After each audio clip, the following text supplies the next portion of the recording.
Hablamos del Partygate, el escándalo por las fiestas del gobierno de Boris Johnson durante el confinamiento en Reino Unido. Hasta el momento se han documentado más de 5 reuniones en Downing Street durante los peores momentos de las restricciones para evitar la propagación del COVID-19.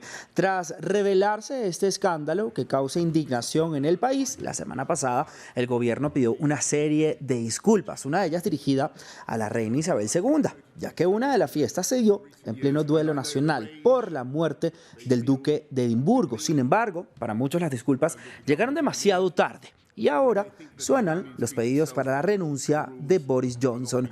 Saludo entonces a Paulina Astroza, ella es directora del programa de estudios europeos de la Universidad de Concepción en Chile. Gracias, Paulina, por estar con nosotros en Directo América de France 24. La pregunta del millón: ¿podrá entonces el primer ministro superar este escándalo y continuar en el poder?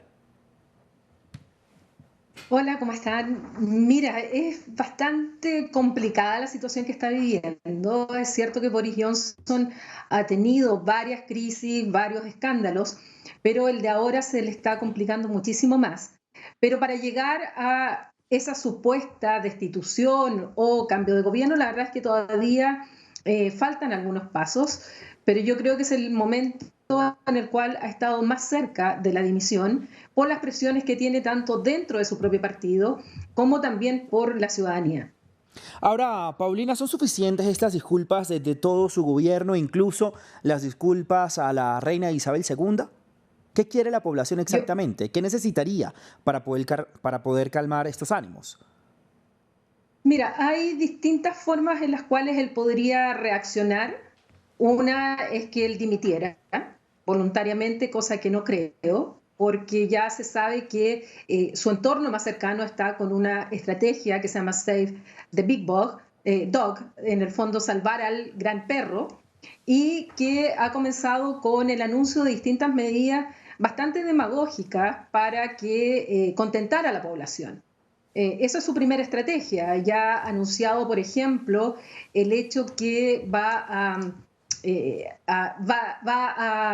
limitar o a congelar los fondos que se le da a la BBC y que se van a terminar con esta subvención para el año 2027. Entre otras medidas también relativas a restricciones sanitarias, a liberarlos un poco, en fin, una serie de anuncios que está haciendo esta semana para lograr contentar un poco a esta población que está indignada, que las encuestas están señalando incluso que un 66% indica una, un 55% indica otra, están de acuerdo en que él dimita porque se sienten engañados y más aún que se hayan hecho fiestas, no solamente antes del funeral del príncipe Felipe, sino que además en condiciones en las cuales el resto de la población no podían salir, no, los bares estaban cerrados, no podían ellos mismos acudir a funerales porque estaban con estas restricciones y sin embargo en Downing Street se daban el lujo de tener estas fiestas en algunas de las cuales habría participado Boris Johnson. Y es que de esa fiesta de la que usted habla fue precisamente en mayo de 2020, recién empezado el confinamiento, recién casi empezado lo fuerte de esta primera ola de la pandemia de COVID-19. Pero Paulina, le pregunto si realmente en Downing Street fueron fiestas. Recordemos que el primer ministro Boris Johnson en el Parlamento dijo: pensé que era una reunión de trabajo, simplemente acudí 25 minutos, pero realmente fueron fiestas. Además, ¿qué pasa con este famoso correo donde le decían a los invitados traigan su propia bebida? Una frase ahora también muy sonada en el Reino Unido en torno a toda esta polémica de las fiestas que sucedieron en pleno confinamiento de la pandemia de COVID-19. Paulina. Mira, eso está bajo investigación de la vicepresidenta permanente, Sue Gray, actualmente, que tiene que emitir un informe si realmente hubo o no hubo fiestas, pero dado toda la información que está saliendo y el mismo hecho que Boris Johnson haya pedido disculpas en la Cámara de los Comunes, aparece claro que estas existieron, porque no solamente está aquella del 20 de mayo a la cual tú señalas, en el cual se envía un correo del asesor directo de Boris Johnson a cerca de 100 personas diciéndole que, que aprovecharan el buen tiempo y de celebrar como tú dices, llevando cada uno su propia botella, que pasó a ser un hashtag además en Twitter, sino que además se sabe ahora que dentro de Downing Street había los días viernes, se llamaba el Viernes del Vino, en el cual también se llevaba licor y donde también los días viernes, como a modo de relajo,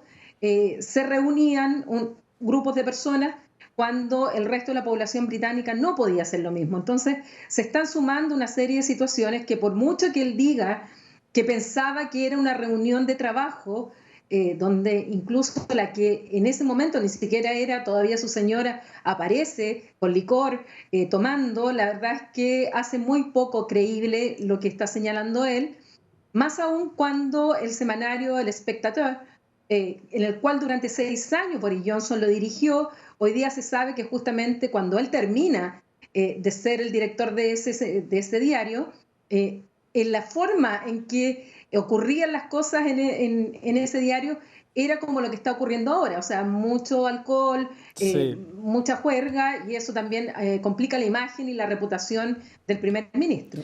Se habla también, Paulina, y sobre todo en el Parlamento, del Comité 1922. ¿Por qué es clave ahora este comité? Y también explíquenos entonces en qué consiste.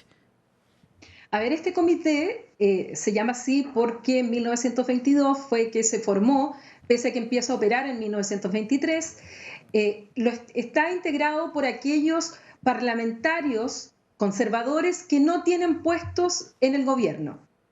Y si juntan el 15% de ese número de parlamentarios, que hoy día corresponderían a 54, si es que se juntan 54 cartas de diputados que no tienen un asiento en el gobierno y son conservadores y piden que se active lo que se llama una moción de retirada de confianza, esto automáticamente implicaría una votación en el Parlamento para la destitución del primer ministro.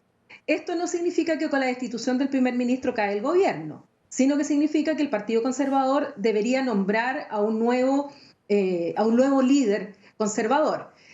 Ese procedimiento de las cartas es secreto, pero según algunas informaciones ya tendrían al menos unas 35 cartas de estos parlamentarios con no funciones en el gobierno que ya habrían mandado esas cartas.